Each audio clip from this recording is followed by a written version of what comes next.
MRP মূল্যে রাসায়নিক সার বিক্রি করতে গিয়ে একাধিক সমস্যার সম্মুখীন হবার অভিযোগ তুলল নদিয়া জেলার একটি সার ব্যবসায়ী সংগঠন। দ্রুত সমস্যার সমাধানের দাবি জানিয়ে কৃষ্ণনগর 1 ব্লকের এডিএর কাছে মঙ্গলবার ডেপুটেশন জমা দিল নাডিয়া ডিস্ট্রিক্ট অ্যাগ্রিল ডিলার্স অ্যাসোসিয়েশন। এদিন নদিয়া জেলার শতাধিক সার ব্যবসায়ী কৃষ্ণনগর 1 ব্লকের এডিএর কাছে ডেপুটেশন জমা দিতে হাজির হয়েছিলেন। 11ই অগস্ট তারিখে লেখা সংগঠনের চিঠিতে জানানো হয়েছে, কৃষ্ণনগর 1 ব্লকের হোলসেলার, ডিস্ট্রিবিউটর ও রিটেলাররা দীর্ঘদিন ধরে এমআরপি মূল্যে সার বিক্রির ক্ষেত্রে সমস্যার সম্মুখীন হচ্ছেন। অভিযোগ অনুযায়ী রেক পয়েন্ট থেকে খুচরো বিক্রেতা পর্যন্ত সার পরিবহনের ক্ষেত্রে কয়েকটি সার সংস্থা ফ্রেইট অন রোড সুবিধা দিচ্ছে না। যদিও ফার্টিলাইজার কন্ট্রোল অর্ডার অনুযায়ী এ বিষয়ে প্রয়োজনীয় ব্যবস্থা থাকার কথা বলে সংগঠনের দাবি। এছাড়াও বিভিন্ন সার কোম্পানি প্রয়োজনীয় সারের সঙ্গে একাধিক ট্যাগিং ম্যাটেরিয়ালস বাধ্যতামূলকভাবে কিনতে বাধ্য করছে বলেও অভিযোগ উঠেছে। এর ফলে সারের প্রকৃত ক্রয় মূল্য বৃদ্ধি পাচ্ছে এবং সরকারি নির্ধারিত এমআরপিতে সার বিক্রি করা ব্যবসায়ীদের পক্ষে আর্থিকভাবে কঠিন হয়ে পড়ছে। সংগঠনের আরও অভিযোগ, দীর্ঘদিন ধরে সার ব্যবসায়ীদের ন্যায্য মার্জিন নিশ্চিত করার দাবি জানানো হলেও এখনও পর্যন্ত সরকারের পক্ষ থেকে কার্যকর কোনো ব্যবস্থা নেওয়া হয়নি। তাদের প্রশাসনিকভাবে হয়রানিও করা হচ্ছে বলে জানান। চিঠিতে বলা হয়েছে, কৃষ্ণনগর 1 ব্লকের রাসায়নিক সার ব্যবসায়ীদের সর্বসম্মত সিদ্ধান্ত অনুযায়ী উপরোক্ত সমস্যাগুলির যথাযথ সমাধান না হওয়া পর্যন্ত এমআরপি মূল্যে সার বিক্রি করা সম্ভব না হলে তারা নতুন করে সার ক্রয় থেকে বিরত থাকবেন। কৃষকদের সরকার নির্ধারিত এমআরপি মূল্যে সার কেনার সুযোগ নিশ্চিত করতে প্রশাসনের দ্রুত হস্তক্ষেপের আবেদন জানিয়েছে সংগঠনটি। একই সঙ্গে নদিয়া জেলার কৃষি আধিকারিক ডিডিএ এবং জেলার ডিএমকেও বিষয়টি অবহিত করা হয়েছে বলে চিঠিতে উল্লেখ করা হয়েছে। নদিয়ার কৃষ্ণনগর থেকে স্টিং নিউজের রিপোর্ট। আমরা Nadia district agriculture association Krishnanagar 1 নম্বর ব্লক থেকে এসেছি, কৃষ্ণনগর এডি অফিসে এসেছি। আমাদের 4 দফা দাবি আছে। প্রথমত হচ্ছে আমরা এফওআর বেসিসে মাল, আমরা এমআরপি দিয়ে মাল বিক্রি করতে পারছি না। 1985 সাল থেকে একটা ভ্রান্ত নীতি, সেন্ট্রাল গভর্নমেন্টের একটা নীতি আছে যাতে কোনো রকম আমাদের ডিলার্স মার্জিন বাড়ায়নি, এফওআর বেসিস বাড়ায়নি এবং সম্প্রতি একটা নতুন উদ্ভট সৃষ্টি হয়েছে ট্র্যাকিং প্রথা।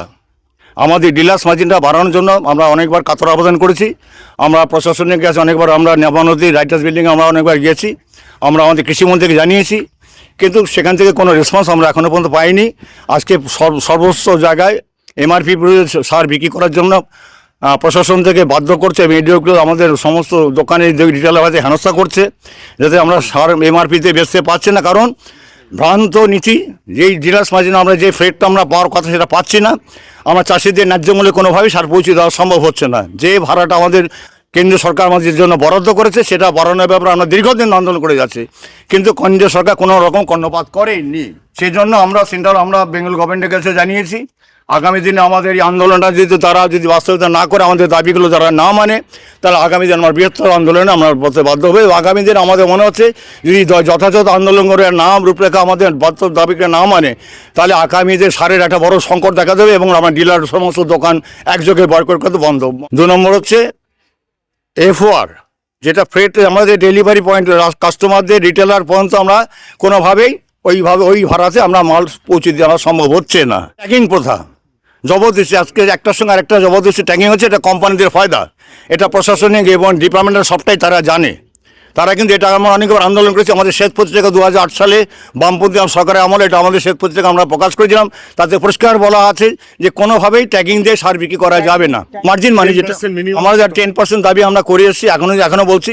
আমাদের ডিলার্স মার্জিনটা যার 30 স্তর, আমাদের রিটেলার, ডিস্ট্রিবিউটার আছে, হোলসেলার আছে এবং রিটেলার আছে, সবাই অন্তত একটা মিনিমাম একটা মার্জিনের সুস্থভাবে ব্যবসা করতে পারি। আমাদের এই মার্জিনটা যাতে হয় সুস্থভাবে, এবং 10%টা করা হয়, এই দাবি নিয়ে আমরা আজকে একবার এসেছি। আমার নাম গোপালকৃষ্ণ কুণ্ডু, আমি নদী ডিস্ট্রিক্ট এগ্রিকালচার অ্যাসোসিয়েশন একজন মেম্বার, কৃষ্ণনগর 1 নম্বর ব্লকের সঙ্গে আমি যুক্ত আছি। কৃষ্ণ এগ্রিকালচার অ্যাসোসিয়েশন কৃষ্ণ 1 নম্বর ব্লক। আমার নাম জয়ন্ত কুণ্ডু, আমি Nadia district agriculture dealer association থেকে কৃষ্ণনগর 1 ব্লকের সেক্রেটারি। আজকে আমাদের যে সমস্যাটা দাঁড়িয়েছে, আজকে আমাদের যে মেটেরিয়ালস ইউরিয়া এবং বিশেষত ডিএপি, ইউরিয়া আর ডিএপি সারের উপর আমাদের গভর্নমেন্ট যেভাবে আমাদের অভিযান চালাচ্ছে বিভিন্ন রিটেল পয়েন্টে, হোলসেল পয়েন্টে, আমাদের বিজনেস করতে আমাদের প্রচণ্ডভাবে হ্যাকেল হতে হচ্ছে।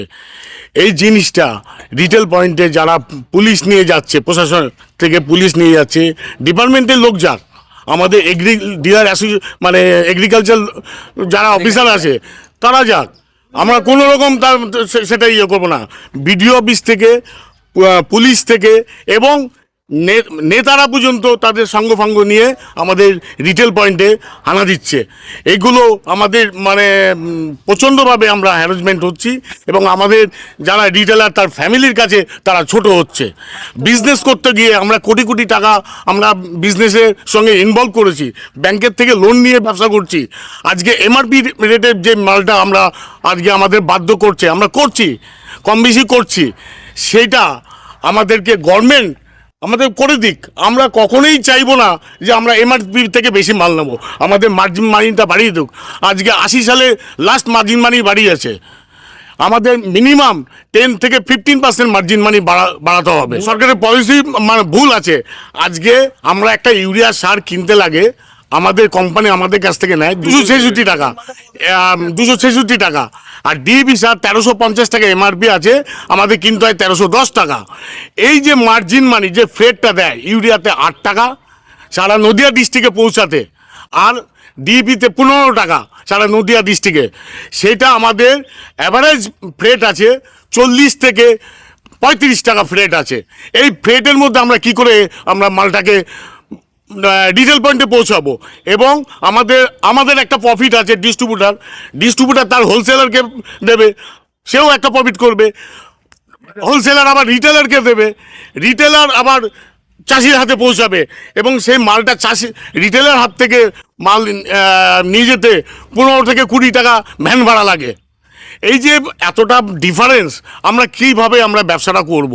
আমার নাম জয়ন্ত কুণ্ডু, আমি নদিয়া ডিস্ট্রিক্ট এগ্রি ডিলার অ্যাসোসিয়েশনের থেকে কৃষ্ণনগর 1 ব্লকের সেক্রেটারি জয়ন্ত কুণ্ডু। প্রথম সমস্যা হচ্ছে যেটা চাষির আমাদের কাছে আসছে, বস্তার গায়ে যে এমআরপি থাকছে, এমআরপিতে মাল আমরা কোনো রকমই দিতে পারছি না। এইটাই হচ্ছে প্রথম সমস্যা আমাদের। কেন পারছেন না? আমরা যেখান থেকে মালটা পাই আমাদের ডিস্ট্রিবিউটরদের কাছ থেকে, ডিস্ট্রিবিউটররা মালটা সঠিক দামে আমাদের ঘরে পৌঁছাতে পারছে না। তার কারণ হচ্ছে কোম্পানি বিভিন্নভাবে ডিস্ট্রিবিউটরদের মানে ওই ট্যাগিং প্রথার তারা শুরু করেছে, একটা মাল নিলে আর একটা মাল নিতে বাধ্য করাচ্ছে। সেই জন্যে আমাদের বোঝাচ্ছে, দেখো তোমরা যদি সরাসরি খাড়াখাড়ি কোনো মাল নিতে যাও তবে তোমাদের এই এমআরপি রেটটা পাবো না, দিতে পারবো না। এমআরপি রেটে নিতে গেলে এই তোমাদের এইগুলো নিতে হবে। চাই না যে আমাদের প্রশাসনের লোকজন, তারপরে পুলিশ প্রশাসন আমাদের ঘরে যাক, আমাদের হ্যারাসমেন্ট করুক, এটাও আমরা চাই না। হচ্ছে আমাদের দাবি যে আমাদের ন্যায্য মূল্যে সারটা আমাদের ঘরে পৌঁছে দেওয়া হোক, অর্থাৎ এফওআর আমাদের ন্যায্য মূল্যে পৌঁছে দেওয়া হোক, এবং সেই সঙ্গে আমাদের কিছু লভ্যাংশ দেওয়া হোক। মানে যেটা কথা হলো যে একটা মিনিমাম একটা পার্সেন্টেজ আমাদের 10% দাবি করেছি, তার মধ্যে রিটেলার আছে, হোলসেলার আছে, এবং মাঝখানে যে একজনা ডিস্ট্রিবিউটার আছে, এই তিনজনে মিলে আমরা চাচ্ছি যে 10% দিলেই আমাদের এনাফ। প্রশাসনিক হয়রানি যথেষ্ট হচ্ছে, প্রশাসনিক হয় আমাদের দোগাছি, শ্যামপুর বাজার, এরকম ভালুকা, বহু জায়গায় গিয়ে আমাদের যারা রিটেল ব্যবসাদার আছে এবং যারা কেউ হোলসেলও করে, তারা গিয়ে তাদেরকে বিভিন্নভাবে হ্যারাসমেন্ট করা, শোকেস করানো হয়েছে, কারোর এফআইআর করা হয়েছে এবং গ্রেপ্তারও হয়েছে। রেকর্ডও আছে আমাদের। আমার দিঘনগরের ব্যবসা, কৃষ্ণনগর ব্লক 1-এর সদস্য, agri dealers association, Krishnanagar block 1। আমার নাম অসিত কুমার বিশ্বাস। আমি সাধন কুমার ঘোষ, রিটেলার এবং হোলসেলার বোথ।